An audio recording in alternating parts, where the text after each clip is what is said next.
Hey everybody, it's a bit of a weird start to this episode. Uh, this is recorded after the fact. I realized when editing this I accidentally somehow managed to dox myself essentially in the video when I was doing the deck tech. So this part is going to be re-recorded after the fact. I'm glad I caught it now versus after the upload. So the audio quality here might be a bit different than it will be in the rest of the video. Hopefully this is a one-time thing and I don't accidentally slam out video footage of personal information. That would be ideal. If I could avoid doing that would be great. So yeah, this is a list I've been pretty excited about. We'll do the usual, hey everybody, Doctorette, blah blah blah, like, comment, subscribe, etc., etc. This is going to be a Naya feather list.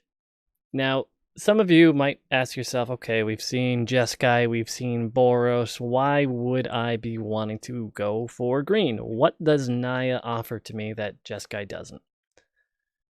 Thankfully, we've gotten some new cards with Core 2020 that I think make it so Naya, again, I can't say for sure it's going to be the most or the ideal feather list or anything of that sort, or whether these are even the right colors to play in, but it definitely has some really solid tools that I'm really hyped to play. So of course, at this point in time, y'all have probably seen your own fair share of feather lists. They're all running your Defiant Strikes, they're running your Reckless Rages, potentially your Sprints, your usual affair of creatures, your Arcanist for recursion, your Legionnaires because they are disgustingly great in a feather deck, and your feathers. Cool. Now, we're not seeing a few. We're not seeing like Adanto Vanguards. They definitely might still have a home here. They could take the Arcanist slot. I'm just not sure which I prefer yet. I can see it going either way. But the important thing is the new stuff, the cool stuff, the things that make us a little bit different. Core 2020, and this will be run in every feather deck, I think, as long as it's in standard legal. God's Willing. 1 mana, 1 plains, instant. Target creature you control gains protection from the color of your choice till the end of the turn. Scry effect. Awesome. That means we can't be blocked, we can't be targeted, we can't be dealt damage to them, enchanted, or equipped by anything of that color. We want to swing in and they have 1 chump in the way, we can give it protection. They can no longer block our card. Swing on in. They're trying to cast down us. Cool, we God's Willing protection from black. Can't be destroyed. It gives us so much more ability to protect our creatures that it makes me a little bit more comfortable steering away from Jeskai, where I was running Spell Pierce. I had some dive downs to keep my boys alive. That I feel like it gives me access to Splash for Green instead. Now, what else did we get in Core 2020 that makes me think green is worth splashing? Now, this is a little bit different for a feather deck, but I feel like it synergizes so well, because when you think feather, I wouldn't necessarily be for sure if I'm calling it an aggro list. I feel like anything that a lot of its key cards aren't until 3 drops are a little bit weird. We have some really aggressive early games. It's borderline. Can win the game early. I just like the fact that it has some sticking power against like mid-range and control lists. And with that being said, this is where I feel like Season of Growth is really going to be able to find its own. It's enchantment for 2. Whenever a creature you control enters the battlefield, we scry 1. Okay, cool. That's a solid effect. Scry, fix our draws, amazing. The second part of this is way more important. Whenever you cast a spell that targets a creature you control, draw a card. Now I want you to imagine, just for a moment, the engine that you have here. You're running a feather list. You're running a bunch of combat tricks, constantly targeting your creature, constantly drawing you cards. If you have feather out, those cards you are using, those cards that you should be getting rid of, instead of just replacing themselves, they just bounce back to your hand. You've gotten the card draw of Season of Growth. It's stupid. Like, I can tell you, I didn't get it in this video, but playing off camera, I went up against a couple control lists, and there were times where I'm out drawing Esper. I'm out drawing these decks which are known for just generating card advantage, just because of this one enchantment they didn't have an answer to. Is it win more? Should it be played in every matchup? I'm not quite sure. I'm gonna be honest with you. But so far, when it's worked ridiculously well, and I've loved this card. Other benefits we get from splashing green, we have Domri's Ambush. The one downside to this card is sorcery speed, so we won't be able to do both theirs and our turn, you know, standard feather BS. but it is such solid removal. Like, let's put it this way here. Turn 2, we play our 10th District Legionnaire, does its usual hasty thing, 2/2 damage, swing on in. And then opponent plays something big, something thick. Sure, we can cantrip our way out, but generally that just involves trading, we don't get any damage to face. Domri's Ambush will be targeting that creature, it'll be targeting our 10th District Legionnaire, giving them a 1/1 counter. Legionnaire will do its own thing, give itself a 1/1 counter. So we're now at 4/4 in a forced fight. Ideally, that removes whatever creature's in our way. We're still able to swing on in, this time for 4 damage. It's fantastic, and Feather Out gives it recursion, etc., etc. Top of that, we're going to be running Gruul Spellbreakers. Now, I feel like this one is a little bit borderline.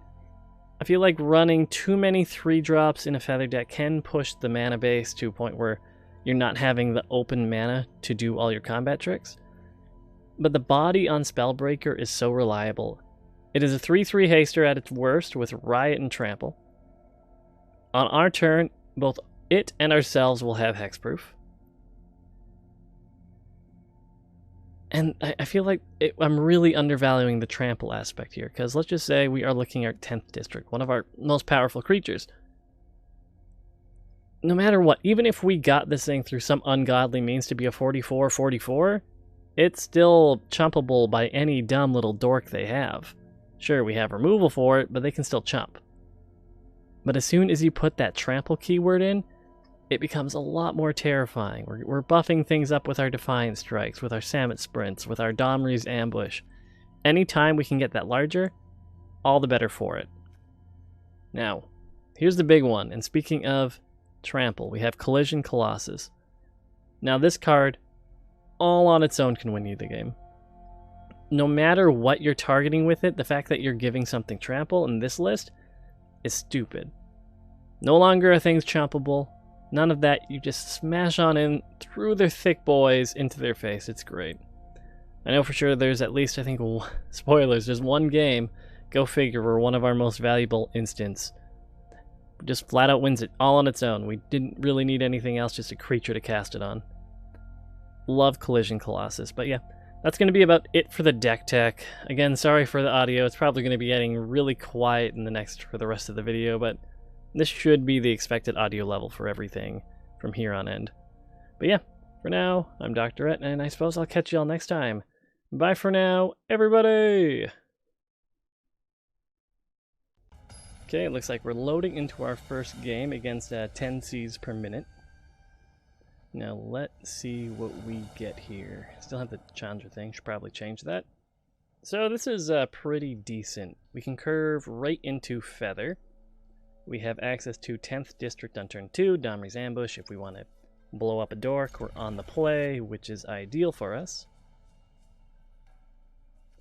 So let's see what we can get away with here. Opponent's deciding whether they want to mulligan or not. Put my cat in front of him. Oh, by the way, I'm mixed on the cats, because if I wanted to be a real asshole, you can just spam through their colors and that visual effect the opponent can see. The same thing with the kitty noises as I'm petting it. Now I like it. They might not. Now let's see what opponent is playing on their turn 1. Plan of War. Aggro list. What do you have waiting for me, bud? Temple Garden, cool, okay. Well, with that being said, let's just get right into Pounding Face. We have access to a Dread Horde Arcanist, which will be pretty cool. Depending on how greedy we want to be, we might just play Feather. They might have Saproling Migration. Okay, it's a token list. That's cool. Now, I'm going to say we swing in, see if they decide to double block or not, then we'll Defiant Strike and go from there.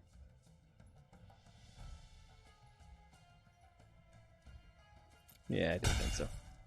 That is fine, because we now have a Resolved Feather, and the world is essentially our oyster. We have Domri's Ambush, we have Defiant Strikes. Ideally, I'm still going to want to be making our land drops here, but let's see what they play. It could be a Loxodon. Could be Yeah, there it is. Okay. It's a little bit big. I'm honestly not too concerned. Because let's see what we have to work with here. If we Domri's ambushed right now, this would be a 4-4 and it would trade. We don't want that. What we do want is... yeah, I'm actually okay with... Get a Defiant Strike on her, get her a 1-1 counter. I'm pretty content with us hitting another land drop here, to be quite honest with you. Resolve that. We can Domri's ambush. And we are going to target her. Gonna get 2 1-1 counters, one from the ambush, one from the triggered ability.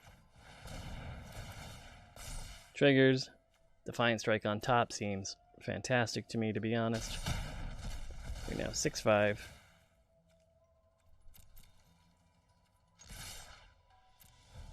And let's spread the love a little bit.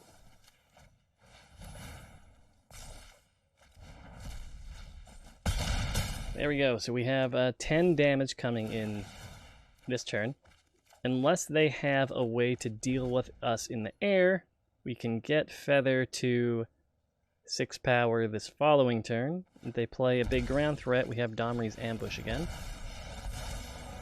Are they going to just try to heal up? Nope. Okay, first game, first win. Let's dive right into the next one, because that went very smoothly. Okay, so game 2. We're up against Elvish Visionary here. Gotta change that. They have boring Chandra. And I'm fine playing this. Same thing goes. We can curve right into Feather. We have some very aggressive starts with double 10th District. Let's see what we're able to find here. So we're just going to play our Stomping Grounds tapped. Come on, Arena Client. I believe in you.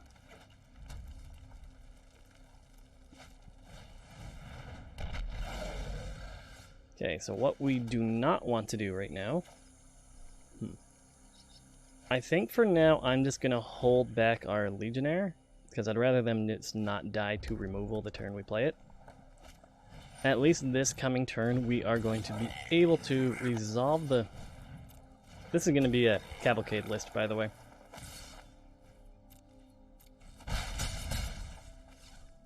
So there we go, my turn here. Do we just play the Feather to 3-4, can deal with anything? I think if they're running removal, it's probably just going to be that of a shock. But with Sheltering Light and 10th District, I think we will be okay. Yeah, let's see how this goes for us. I feel like we have to play a little defensive just for the time being. See if they actually have the Cavalcade in hand. So what we are going to do is block the Dodger here. Opponent still gets 2 damage through. Now what do they do to my Legionnaire? Fanatical Firebrand.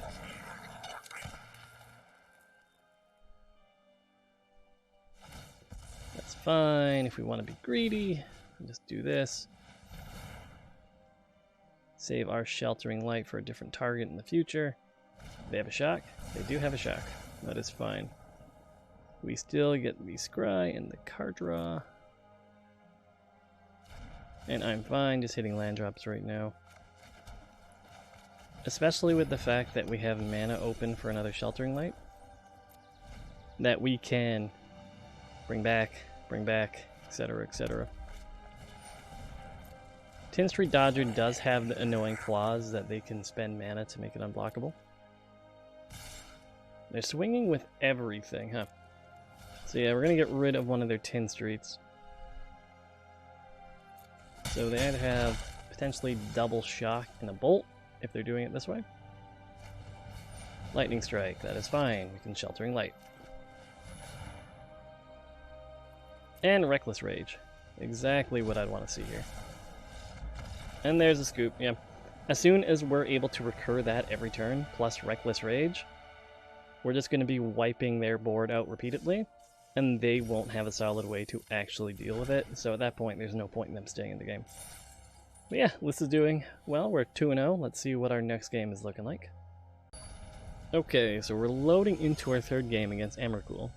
Cool name. Nissa, are we going to be ramping? Are you going to have creatures that we can ambush and murder come turn 2 and 3? Assuming we both decide to load in at some point. Now, what do we have? Not enough mana to play the only creature in hand, so we're going to mulligan down. And now we have access to one of my favorite 1-2 combos, 10th District into potentially Gruul Spellbreaker, into Domri's Ambush. It is pretty solid, but one of these Spellbreakers is getting bottomed. Can't really just cross our fingers and hope we curve.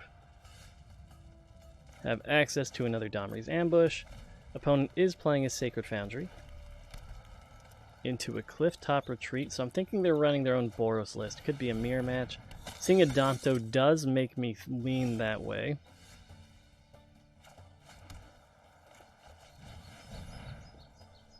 Thankfully, we can just at least get in a couple chip damage in with our Legionnaire here. Depending on what they play the following turn, even if they decide just to curve right into Feather, if they are running the mirror here, we can ambush. That would get us to a 4/4, remove Feather. Oh no, they're on Legionnaire, okay. Oh no, they're gonna have removal too. Ah, shock. Fair enough. Now, am I happy to see it? Not in particular, but what can you really do about that? Now, we are running into this position where I'm thinking the Spellbreaker, but if we play our Legionnaire here and just keep her on the defensive, we do have access to God's Willing. And then, assuming we live, Domri's Ambush the following turn to remove her Legionnaire or whatever creature she potentially plays this turn. Aurelia real big. Now, what are you getting bigger?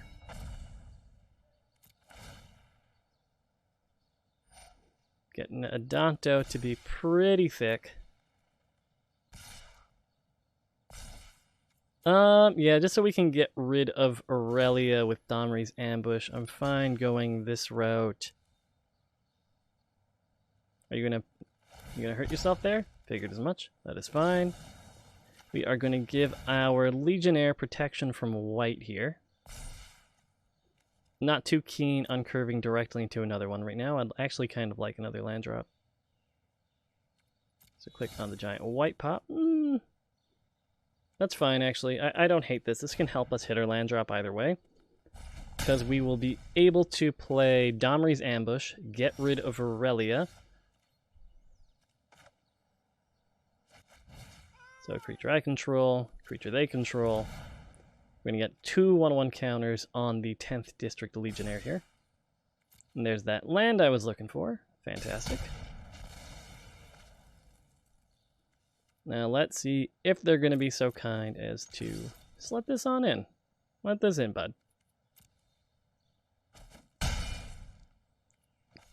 Don't know why I didn't Defiant Strike. Again, sorry about any misplays, but I'm just going to, plead the fifth. Just blame it on the very, very late nights. And what do they have to follow this up with? A Dread Horde Arcanist. The one saving grace we do have, at least as it stands right now, is they haven't been able to... What do they have in instance? Just shocks. Okay, that's not too scary. Let's see. So as far as what we have available to us, we have a Hasty Spellbreaker. At least that's what I'm feeling right now. Give it haste. See what they decide to do against that. That is fine. Let's just get our Spellbreaker. You know what? I still feel... It's ballpark. I feel like the Scry and the bonus counter could have been better, but at least this is getting more damage through this turn. Especially with us having access to Domri's Ambush, Defiant Strike. They'll probably pull that shock out. So they're hitting us for 2, 3, 4, 7 this turn. Okay, this is actually kind of scary. Do they have another shock in hand? Yep, okay, it's over. That game got pretty close towards the end, but... yeah, in all honesty, I'm not quite sure what the... we're going to do a little bubble here, you can't see it, but what the perfect feather list is going to be. I feel like the safe bet is on Boros. You have a lot of really good payoff cards, like that Aurelia can win you the game all on its own. It's fantastic. But I feel like if you're not exploring other color combinations, well, I mean, I feel like that's half the fun of the game, right? But yeah, these games have been relatively quick so far. Let's see if we can squeeze in another one. Okay, loaded up into a game against Dax. Now let's see where this lands us. Okay, so we have... I feel like this is less great than some of our other starting hands. You generally don't want to be seeing 2 copies of Feather. But I'm going to do a greedy keep here just because we have Arcanist, we have availability to Reckless Rage as well with our Arcanist. Another bright side about Arcanist himself is he himself doesn't die to shock, which is good. If they want to kill him, they have to bolt him. Like that. Sure, we had the option just to play our 10th District Legionnaire there, but I feel like that card has a little bit bigger payoffs available to it. And we do have Feather and Spellbreaker mana. I think I'm okay just slamming Feather down at the moment. Mostly because she's a big threat to our mono-red opponent. And we have a backup Feather here. So yeah, it looks like they are going to be doing some chain whirly goodness. Not going to be attacking. So what we can do here is, as a matter of fact, we can just get a very big Spellbreaker, which is going to be a problem for our opponent here. We're going to give it a 1/1 counter. So what we can do here, smack that Chain Whirler. Let's clap back on our Gruul Spellbreaker real quick. And opponent scoops. Okay, that was a back-to-back really fast game, though it does feel good just to beat the shit out of Mono Red. But yeah, that was another not-so-real game. Feather decks are weird because flat out, you play your cards and they don't have a way to deal with them. You just won the game come like turn 4 or 5. Otherwise, it can get a little bit grindy and all that fun stuff. I think Boros might be better in the just you curve out and you win game. Whereas I think the nice list we're running might have a little bit more staying potential as far as grinding out control lists. But we'll have to play that by ear. Or, you know, at least get matched up against one. Okay, I have, I'm gonna be real, no idea which game we're in now, but we're up against Munzie. And what do we have here? No creatures, okay. Come on, London Mulligan. Okay, so we have a Feather. I don't really like mulliganing down any lower than what we currently have. We do have a Scryland, so we can hit our additional land drop or a creature. We'll see. What do we get rid of? We're not going to have the ability to play Domri's Ambush for a while, and I think Reckless Rage is just generally better spot removal. But other than that, we're just definitely going to be opening up with our Temple of Triumph here. Assuming the opponent lets us play the game. There we go, thank you. Collision Colossus, good card, and not what we need, so we're bottoming that for now. Oh, thank you. I wish there was a thanks button.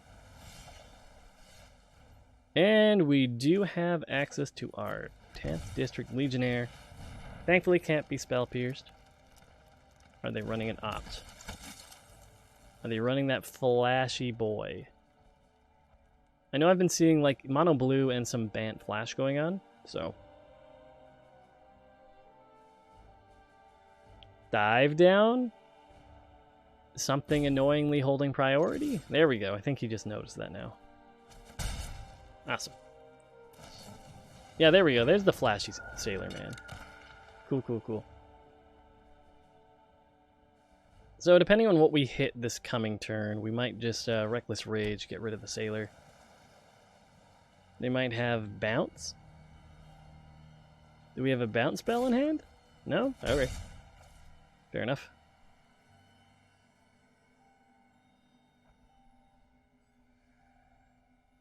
Do you have a wizard? One of those merfolk tappy boys?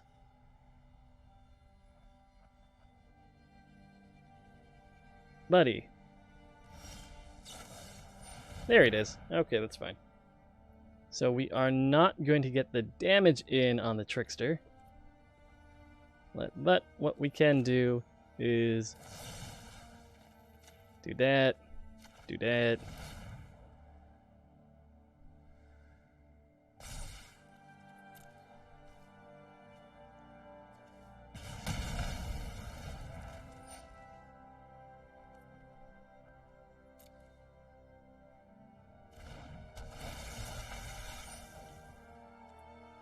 That's fine.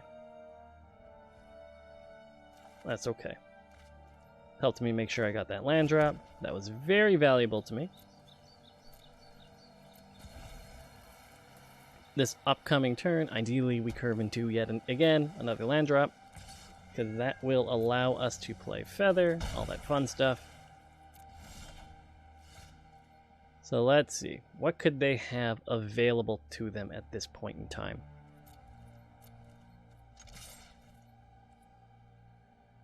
Doesn't feel like they have a Trickster. If they were... let's just try to slam it and see how that goes for us. I'm going to guess they potentially do have counter magic available and I'm playing right into it. Yeah, Wizard's Retort, but that's fine.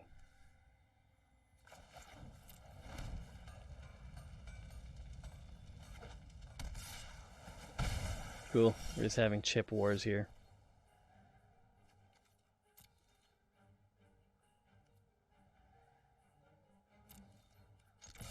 I want to see what he does.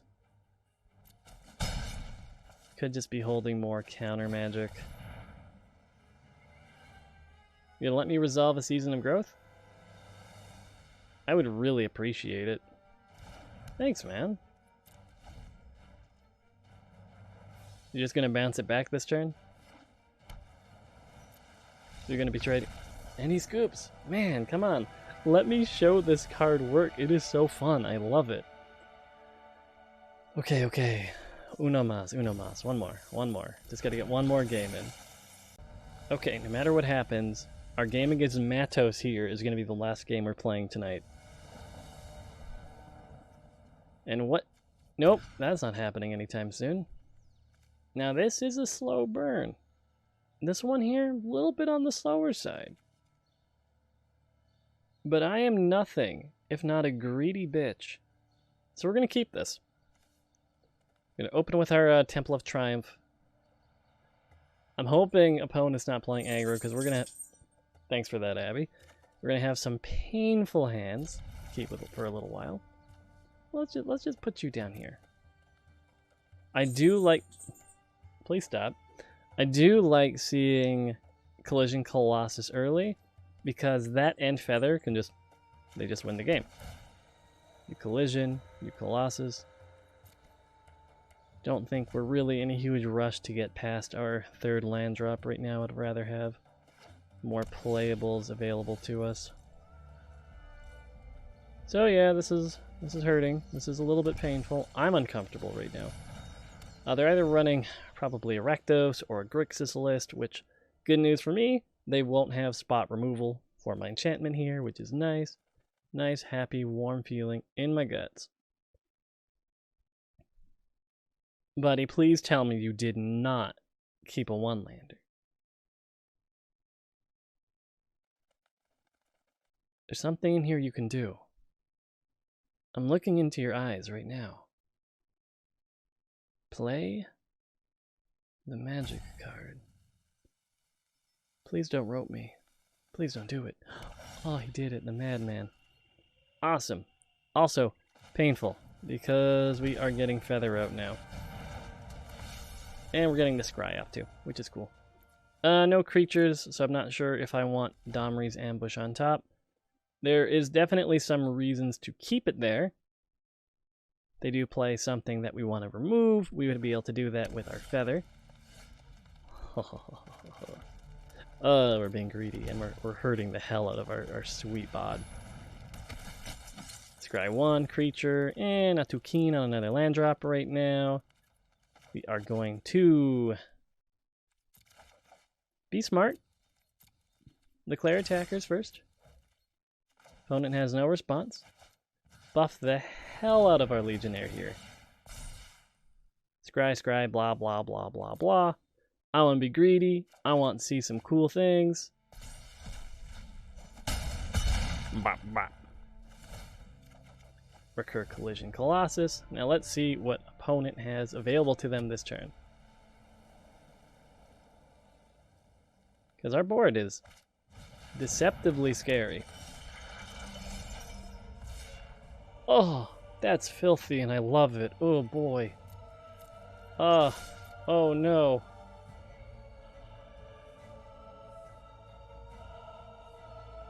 I hate to do it to you. This hurts me far more than it hurts you, my friend. Oh, the Reckless Rage would be really hilarious right now, too. Oh no. You tell him, kitty. You make him see the powers we have. But yeah, this thing is straight gas with feather. It's goddamn ridiculous. Like, we are basically all these cards out on the board, everything happening. All of this is back in our hand. All the cards we played this turn are recurring back to our hand at the end step. I love it. It's fantastic, and I'm glad I actually got to get it off. I am sorry to our opponent there. I can't imagine that feeling too great. But it felt great for me, and that's kind of the important part here. But yeah, as usual, thanks so much for watching. Enjoy the clickbaity giveaway in the title as I fish for subs like a degenerate I am. But for now, I'm Dr. Ed. I'll catch y'all next time. Bye for now, everybody.